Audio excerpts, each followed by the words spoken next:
Assalamualaikum and a very good day to everyone. Today I will be presenting about the Rural Development Policy or RDP and the Shared Prosperity Vision or SPV 2030 and how PADs play an important role of uplifting the rural communities in Malaysia. So, the Rural Development Policy is a government initiative at improving the quality of life, economic standards, and infrastructure of rural areas in Malaysia. This includes upgrading basic facility, supporting agriculture, and strengthening rural economies. RDP was implemented by the Kementerian Kemajuan Desa dan Wilayah or KKDW, which is responsible in planning and developing rural areas.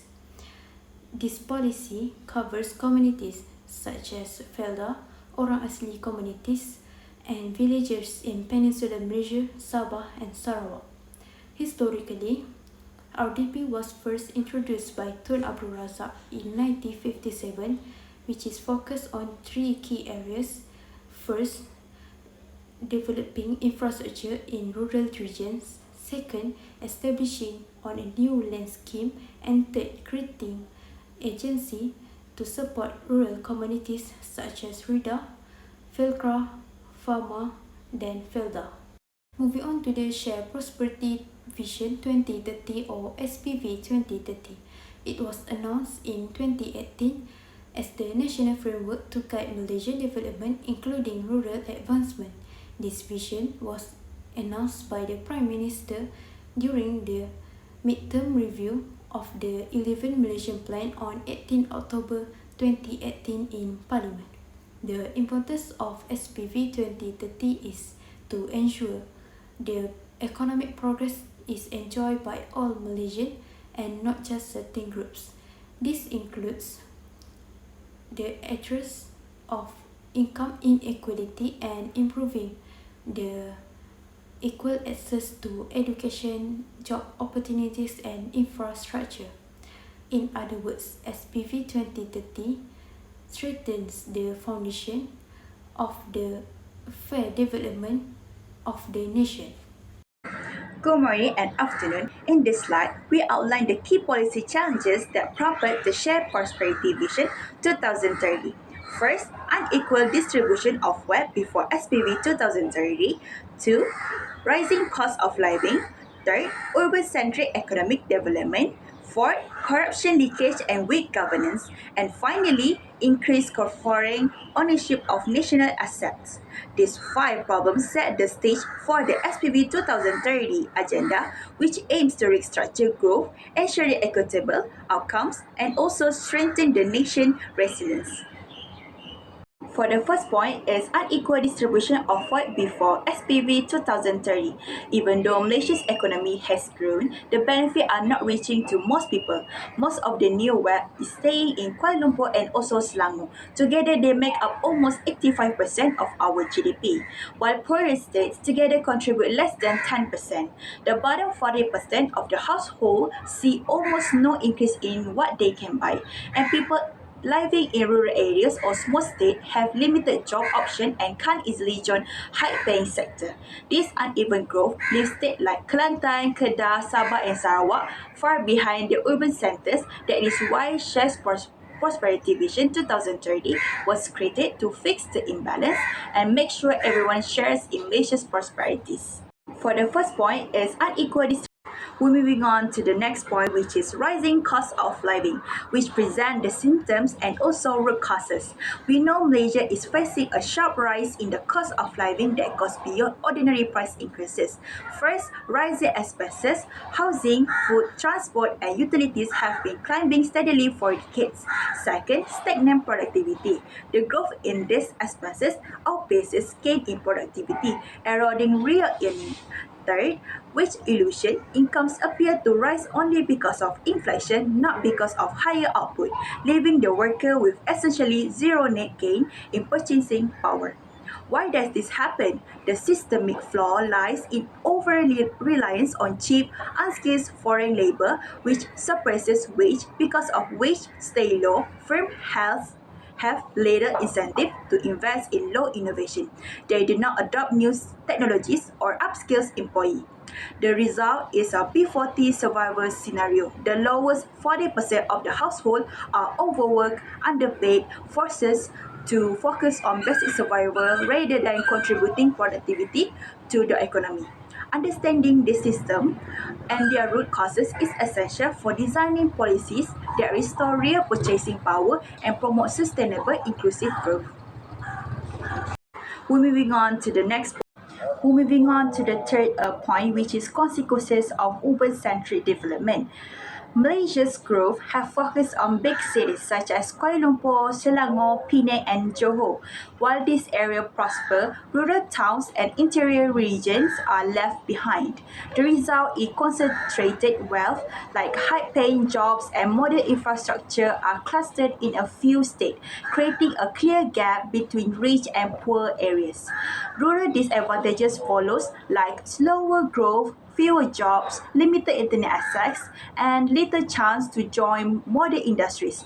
Because of this, many people move to another cities, causing a migration crisis and further widening the divide. Stated like Kelantan, Kedah, Sabah, and Sarawak lack in income, education, and overall economic performance. These outcomes show why Malaysia needs a more balanced development plan that spreads opportunities and investment across the whole country. We're moving on to the third point, which is we're moving on to the next slide, which is the SPV 2030, the distributed economy, which is explained about the core concept and mandate. Malaysia's Shared Prosperity Vision 2030 seeks to fix long-standing imbalances in regional development. It aims to create a distributed economy where every region receives fair attention and growth opportunities. The core idea is that development should no longer be limited to traditional urban hubs. Instead, effort must be spread to Sabah, Sarawak, Kelantan, Kedah, Pahang, and other underserved areas. The key mandate is simple: extend growth and opportunities beyond the major cities, ensuring that the benefit of economic progress reach the whole nation. By doing so, SPB 2030 intends to lift living standards across all states and achieve more equitable shared prosperity by 2030. We're moving on to the next slide.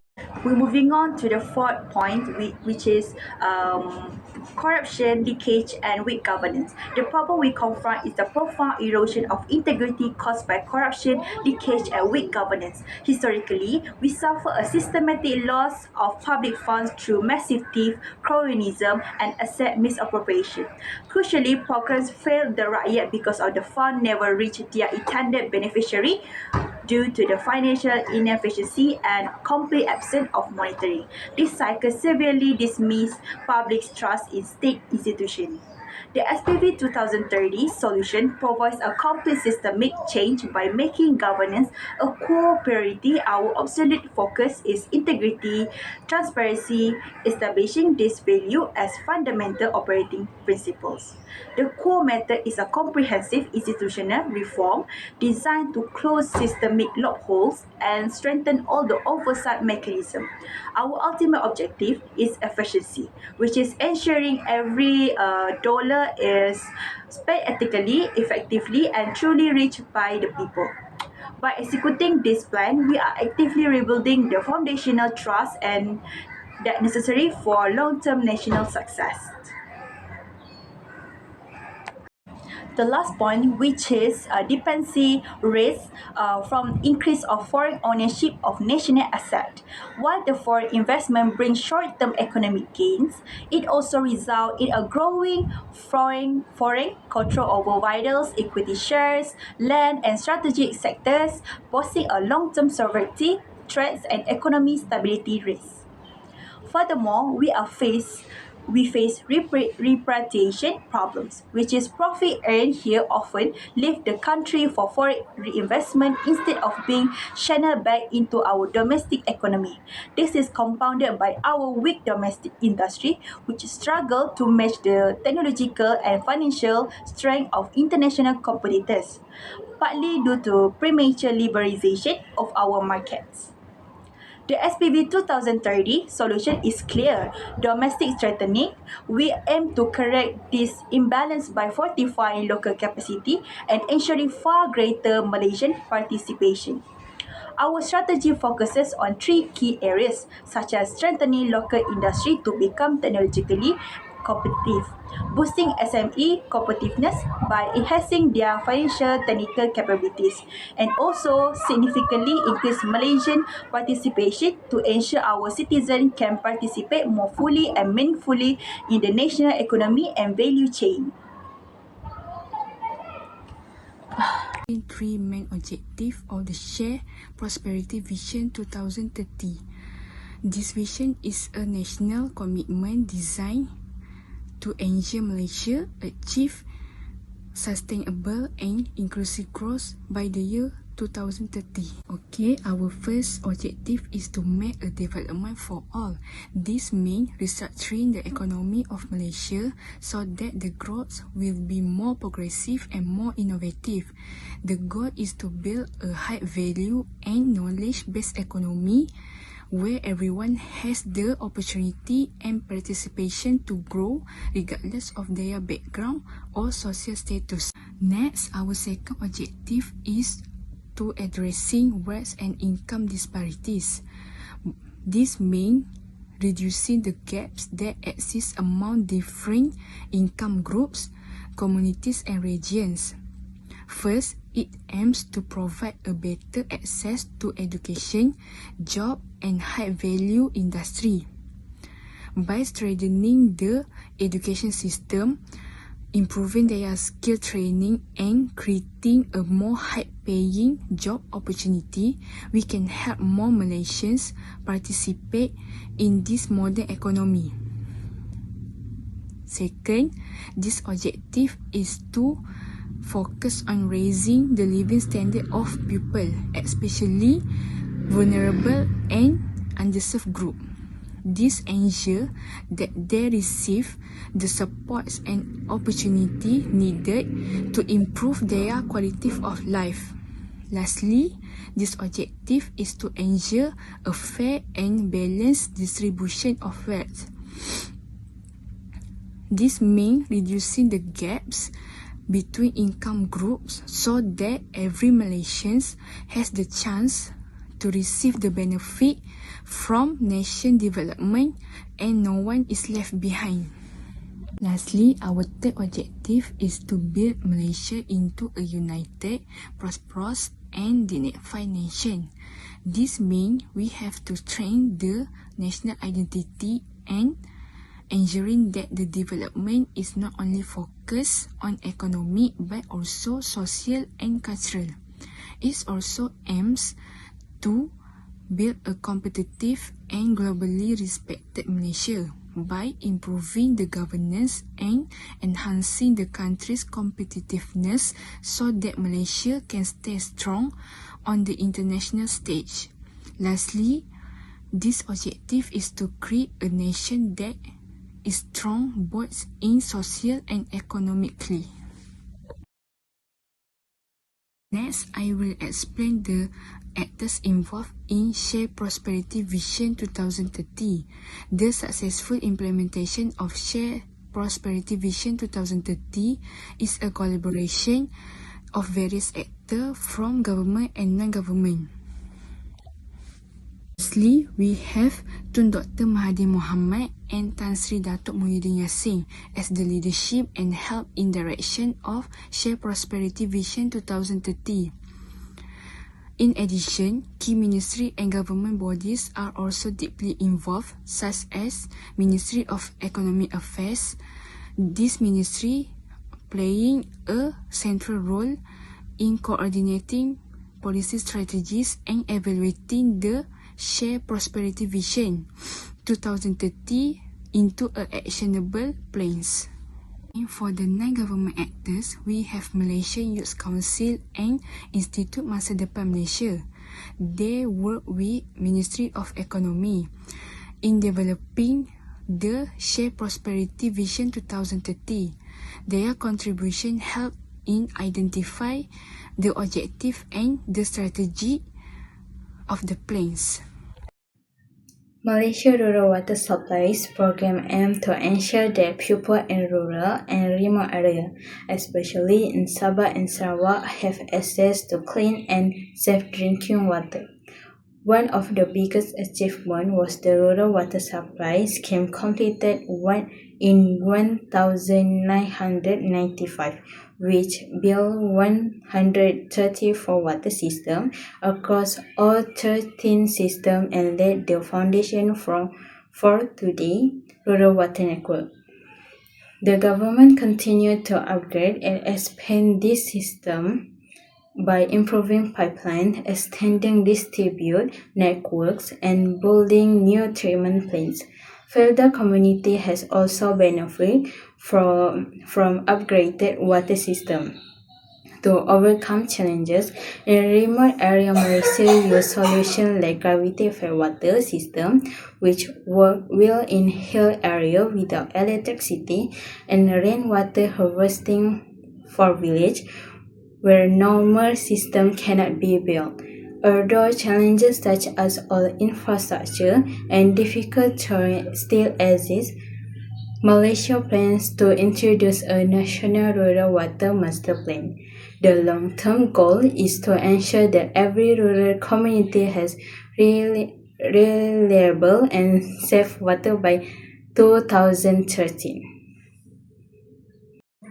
Electricity access is a key driver of rural development, and BELB play an important role in bringing power to remote and underserved communities, and programs in carried out by the Ministry of Rural and Regional Development together with TMB. It focuses on village, longhouse, island community, and indigenous settlements that are often outside the reach of local authority. To deliver electricity, TNB extend the national grid wherever possible, but for areas that are too remote, the use of grid solutions such as hybrid solar system, generator set a mini hydro station, or will now explain is the micro hydro project in Poslejang, Pahang, which supply power to several villages.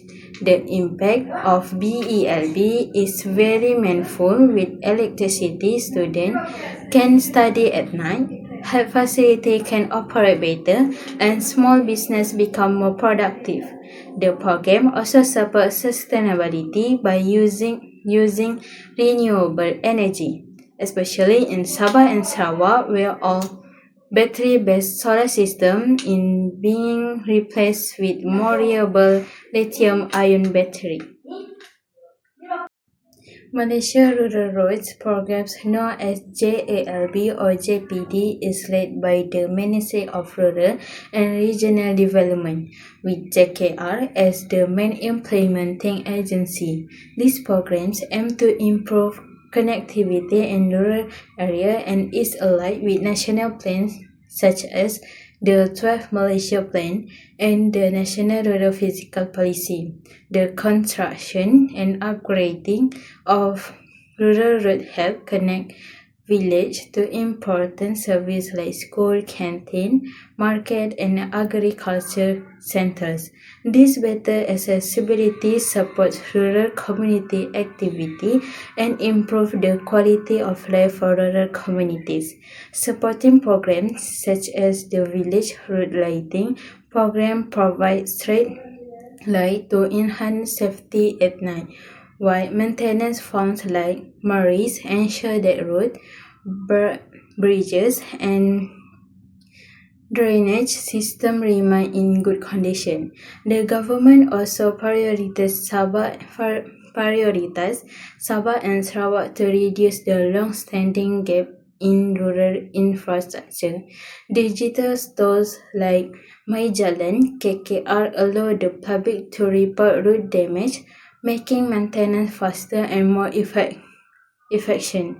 Overall, Malaysia Rural Road Initiative show the government commitment to inclusive development, better connectivity, and improved well-being for rural communities.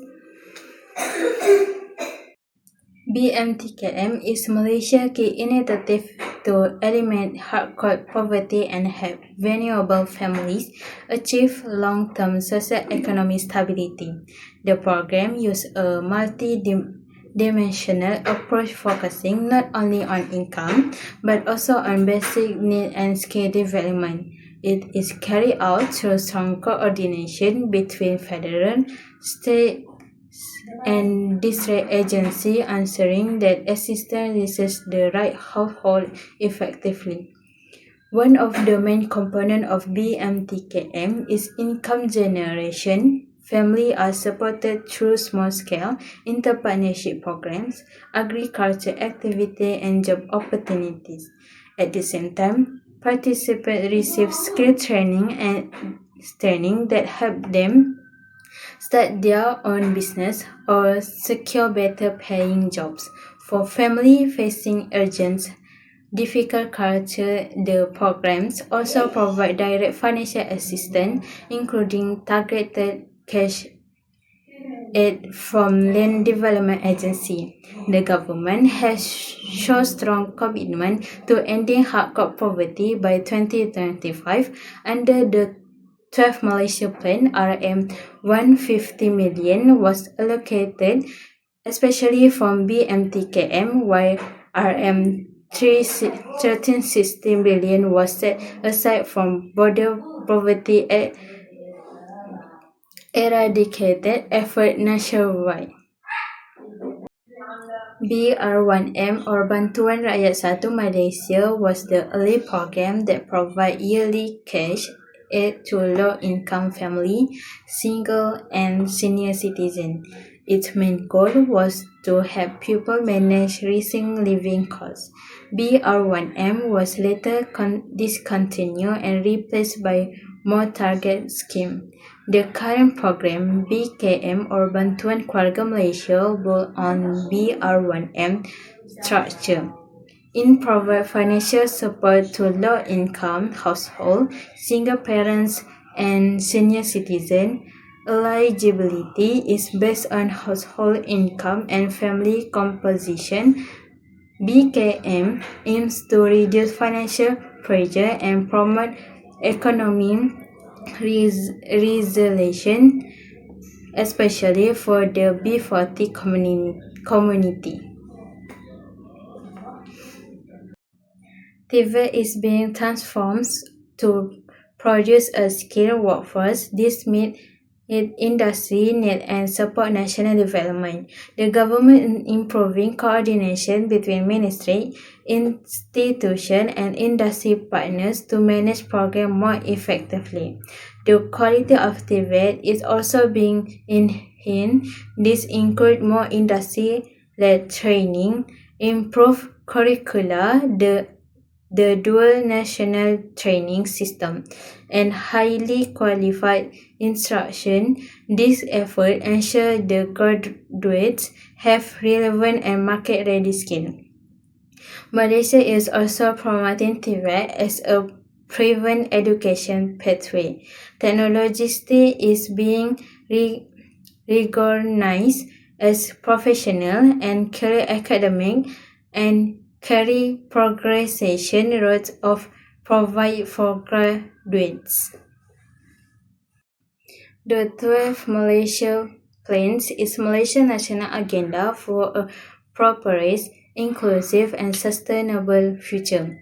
It focuses on improving well-being, promoting equitable development, and supporting vulnerable groups such as the hardcore and households in the bottom 10% income groups. It also aligns with Wawasan Kemahiran Bersama, which aims for a united and dignified nation. The COVID-19 pandemic affected Malaysia's economy, accelerating digital transformation by increasing inequalities. To respond, the government implemented the 6R Recovery Strategy and the National Recovery Plan to guide economic reopening and revitalization. The plan is based on three core terms: resetting the economy, strengthening security and well-being, and advancing sustainability. These are supported by four policy enability, developing future talents, accelerating technology adoption, improving connectivity, and strengthening public service delivery. RTC Arki Hub under the Rural Transformation Program designed to improve the well-being and economic opportunity of rural communication. They connect rural population to multiple services including selling agriculture products directly, accessing affordable goods, receiving skill training, and benefiting from entrepreneurship programs. Established under the National Blue One Strategy for RTC implement main initiatives such as skill training, high-value agriculture, agro-food processing, supply chain management, university collaboration, food and pharmaceutical safety service, and financial facilities. These initiatives are supported by ministries like Pharma, MARDI, and the Ministry of Health, ensuring comprehensive support from farmers and rural entrepreneurs. The objective of RTC are to increase rural income, reduce living costs, and improve access to government service. Their impact include better public service delivery, more rural employment opportunities, stronger agriculture supply chains, and overall community empowerment. Vision Score were introduced in 1997 to strengthen national unity. They combine reference grant stream SK, SJKC, and SJKT in one shared complex. Students use common facilities like well, canteens, and hall which encourage daily interaction and cross-cultural understanding. The main goals are to promote unity, cultivate tolerance, and encourage interaction among students from different ethnic backgrounds. However, the model has faced some resisting, particularly from Chinese education group, due to concern about losing culture and linguistic identity. As a result, only a few vision schools have been established nationwide, including in Perak, Kedah, Penang, Selangor, and Manjung. The success of Vision School depends on community participation and cooperation among Malaysia, Chinese, and Indian communities. Integration must start during schooling years, not just through festival or event. Hi, my name is Ifa again, and I will be covering on the evaluating on the effectiveness of the policy. In this part, I will walk with you briefly and explain, so you will have a clear understanding. So by the end of my part, you will see how this connect to the issue. So let's get started. So in this part, it focuses on a crucial aspect of evaluating, assessing the effectiveness of the SPV 2030 policy is tackling the issue of unequal distribution of wealth in Malaysia. So median household income increased to 7,070 ringgit in 2024, growing at 5.1% annually. Meanwhile, mean income increased to 9,155. This demonstrates a healthy, robust national economy that is capable of generating higher nominal wage and successfully moving its population toward higher income brackets. Median income increase in both urban and rural areas. The growth is not exclusively confined to the city, but also in rural area. Next is witnessed in composition of consumption expenditure in 2019. Malaysian households experienced a significant increase in monthly expenditure and shift in spending habit between 2010 and 2024. The average household consumption expenditure rise from 4,534 in 2019 to 4,534 in 2024. So there are three key trends and observations in this report. Firstly, the most significant change is the shift in food consumption. The percentage of spending on the restaurant and accommodation services jumped by 3.1 percentage points, while spending on food and beverage consumed at home dropped by 1.6 percentage point.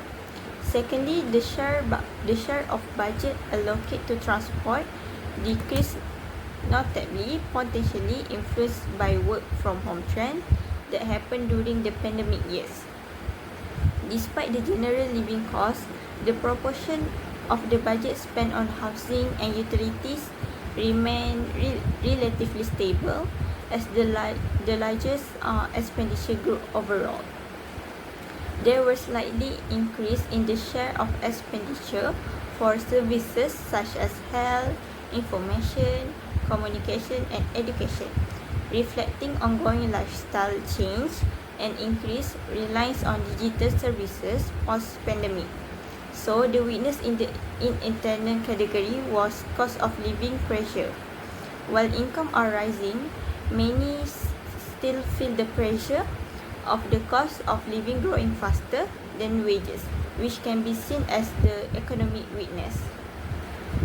So the third part is opportunity. In relation, foreign direct investment report has shown that a significant growth that continues trend in 2024, surpassing the annual net flow record in 2010 to 2018 period.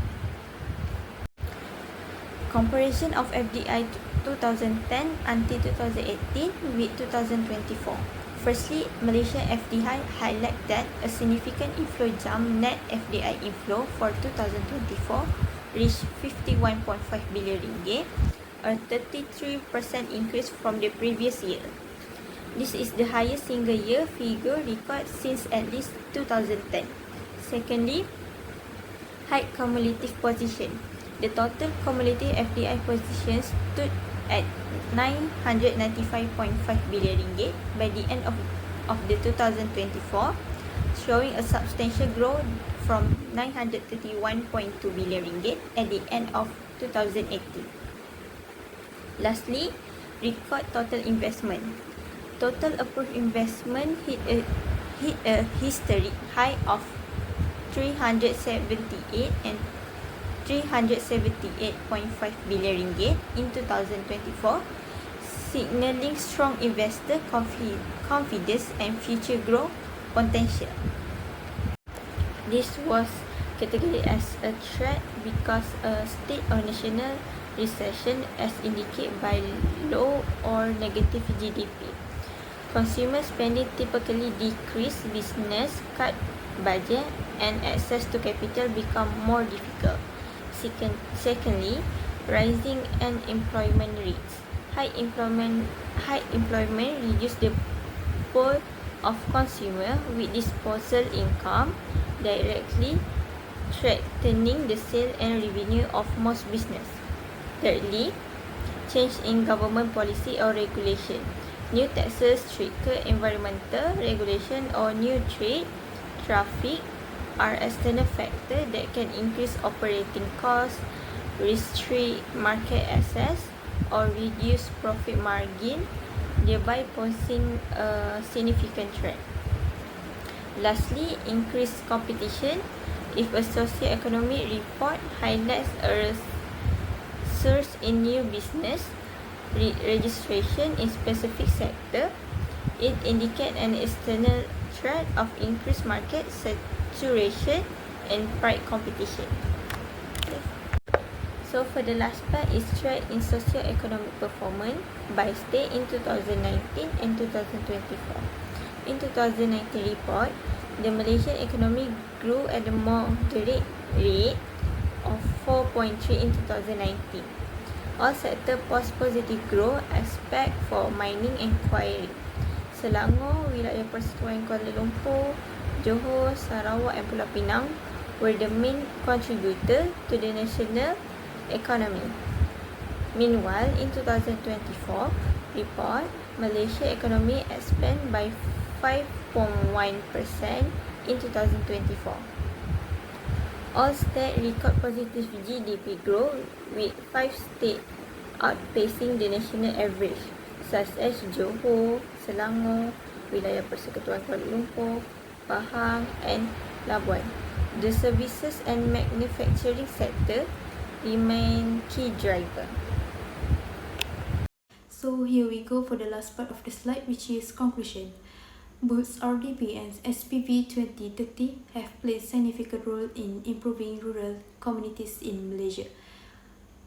However, the recent reports show that many of RDP achievements are still not fully visible to rural communities due to challenges such as delayed implementation and external disruption. To improve outcomes, the government needs to increase transparency, strengthen coordination, focus income generating, and involve rural communities in process decision making. However, the RDP remains a valuable and necessary initiative. It's a long-term vision that aligns with Malaysian goals of inclusivity development, showing the country commitments to uplifting the rural communities. So that's all from us. Thank you.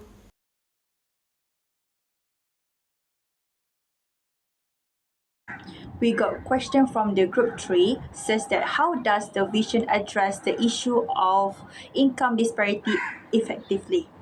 From my answer, I will say that the vision prioritizes reducing disparities in income and wealth across various dimensions, aiming to increase household income, skills, wage, savings, and entrepreneurship opportunities across the board in a fair and inclusive manner.